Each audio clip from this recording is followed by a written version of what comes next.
Shalom, jumpa kembali kita pada doa 10 hari pada malam hari ini. Malam ini saya akan berbicara tentang buah-buah roh yang namanya sukacita. Dasar nats Alkitab yang saya ambil adalah Galatia pasal 5 ayat 22 sampai 23. Tetapi buah roh ialah kasih, sukacita, damai sejahtera, kesabaran, kemurahan, kebaikan, kesetiaan, kelemah lembutan, penguasaan diri. Tidak ada hukum yang menentang hal-hal itu. Bapak Ibu Saudara yang kekasih dalam Tuhan, bila bicara sukacita, tentu sukacita itu tidak sama dengan senang. Kalau senang itu ketika kita mendapat sesuatu dari seseorang, atau dari orang yang kita cintain, atau dari jemaat, atau dari pimpinan, atau dari siapa saja, sebutkanlah salah satu orang yang memberikan perhatian kepada kita.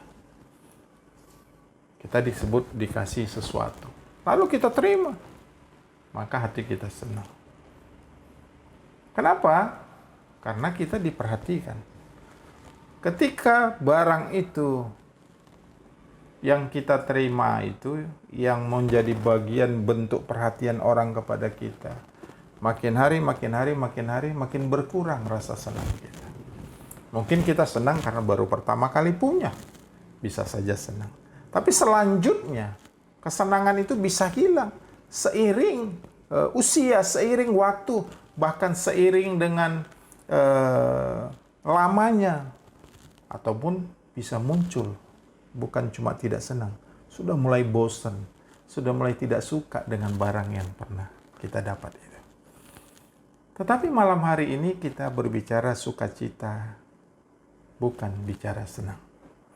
Kenapa Bapak Ibu Saudara? Sukacita itu hanya ada di dalam hidup kita kalau Roh Kudus sudah menguasai hidup kita.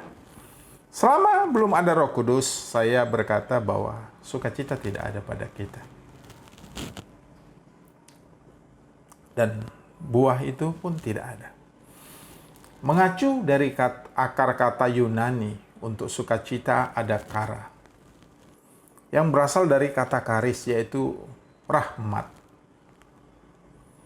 Tentu Bapak Ibu Saudara, dalam kaitan ini sukacita kara dihasilkan oleh rahmat yang sumbernya dari Allah. Berbeda kalau manusia menghasilkan sesuatu. Jadi sukacita bukan kebahagiaan manusia sesaat saja, tapi sukacita itu merupakan kebahagiaan sejati bagi siapa yang memilikinya. Karena sukacita yang sejati itu yang bersumber dari Roh Kudus.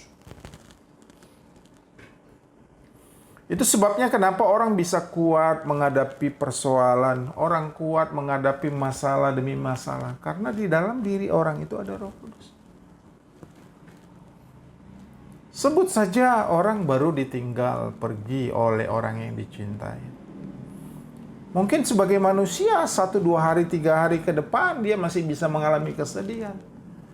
Tapi dia cepat sadarnya, cepat move on-nya, cepat bangkitnya. Karena dia menyadari kematian orang-orang yang di dalam Kristus itu adalah kembalinya orang itu kepada Sang Pencipta. Karena itu Bapak Ibu Saudara yang kasih dalam Tuhan, kalau sukacita yang sejati itu, yang bersumber dari Roh Kudus itu, adalah merupakan ekspresi roh yang berkembang paling bagus pada kehidupan kita. Satu contoh, 1 Tesalonika pasal 1 ayat 6. Di situ kita melihat jemaat mengalami tekanan berat. Bagaimana orang-orang di Tesalonika mengalami tekanan yang begitu berat. Tekanan apa? Masalah apa yang mereka hadapi? Penganiayaan. Orang kalau dalam keadaan terancam, orang kalau dalam keadaan tertekan, orang kalau dalam keadaan ketakutan,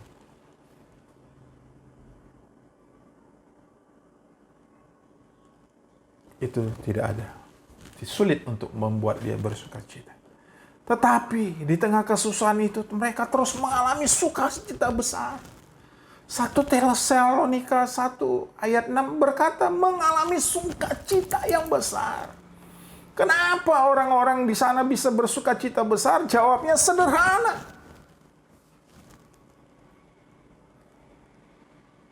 Karena mereka membiarkan hidupnya dipenuhi oleh Roh Kudus. Jadi selama hidup kita dipenuhi Roh Kudus, apapun beban kita, apapun masalah kita, apapun persoalan kita, apapun tekanan kita, bahkan ancaman sampai ancaman kematian pun, kita akan tetap bersukacita yang besar. Sisi lain, kata kara memberikan makna sukacita yang luar biasa karena Roh Kudus bekerja di dalam orang itu. Saya kasih contoh saja 1 Paulus.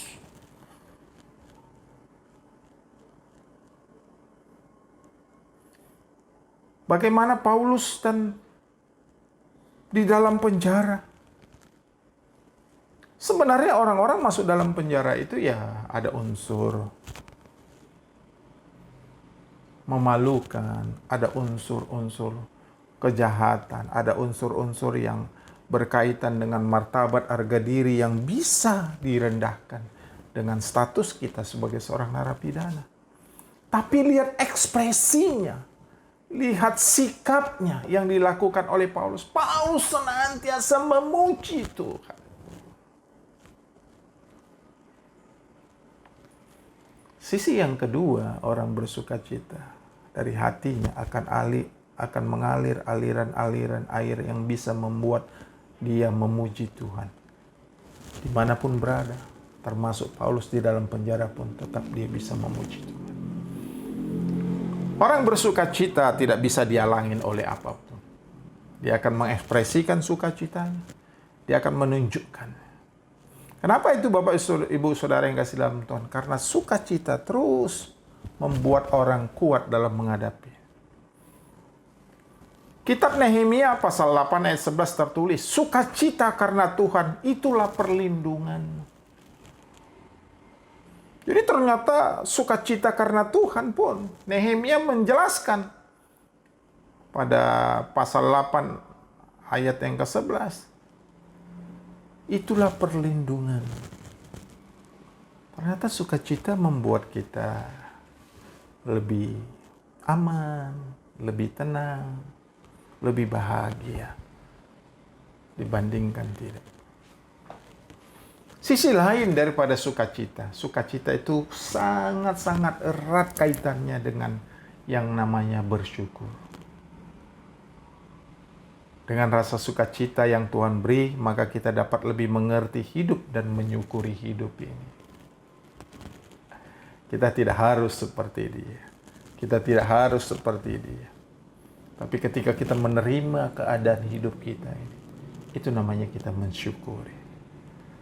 Karena segala peristiwa dalam hidup kita bukanlah sebuah kesalahan semata. Justru ada maksud baik Tuhan yang harus kita pahami. Dan sukacita akan membantu kita memahami maksud baik tersebut. Kita hanya percaya saja pada rancangan Tuhan, maka semua akan dibuat indah pada waktunya. Karena itu Bapak Ibu Saudara yang kekasih dalam Tuhan, pertahankan sukacita. Keadaan boleh tidak baik, keadaan boleh menakutkan, keadaan boleh membuat kita punya peluang untuk tidak bersukacita. Tapi tetaplah bersukacita. Filipi pasal 4 berkata, tetaplah bersukacita. Sekali lagi kukatakan, tetap bersukacita. Ternyata bersukacita itu Bapak Ibu Saudara yang kasih dalam Tuhan. Bukan hanya mengajarin kita bersyukur. Bersukacita itu membuat hidup kita lebih bahagia. Membuat hidup kita lebih sehat. Membuat hidup kita lebih terbuka terhadap namanya kesenangan-kesenangan Tuhan. Karena itu mari kita mau belajar bersama supaya ketika sukacita ada pada kita, pertahankan. Jangan mau sukacita itu hilang hanya karena sesuatu yang tidak bernilai. Jangan mau sukacita itu hilang hanya karena amarah yang bisa kita munculkan. Jangan mau sukacita itu hilang hanya karena sesuatu hal. Tapi biarkan sukacita itu mengendalikan kehidupan kita sampai selama-lamanya. Pada kesimpulan saya tentang sukacita, sukacita merupakan kesukaan dari Allah, adalah kekuatan kita. Ternyata Allah sangat-sangat senang kalau kita umatnya bersukacita. Kenapa Bapak Ibu Saudara? Dengan sukacita, kita bisa membersihkan dan menyembuhkan roh kita dari segala luka batin.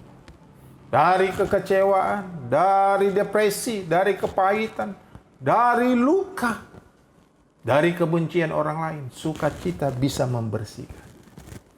Dengan sukacita kita bisa melupakannya. Dengan sukacita kita tidak memusingkan orang-orang jahat kepada kita. Karena itu saya sampaikan sekali lagi, pertahankan sukacita yang ada pada hatimu. Biarlah kiranya buah-buah roh yang namanya sukacita ada pada dirimu, ada pada diriku, ada pada diri kita semua. Bersukacitalah senantiasa. Tuhan memberkati kita. Shalom. Amin.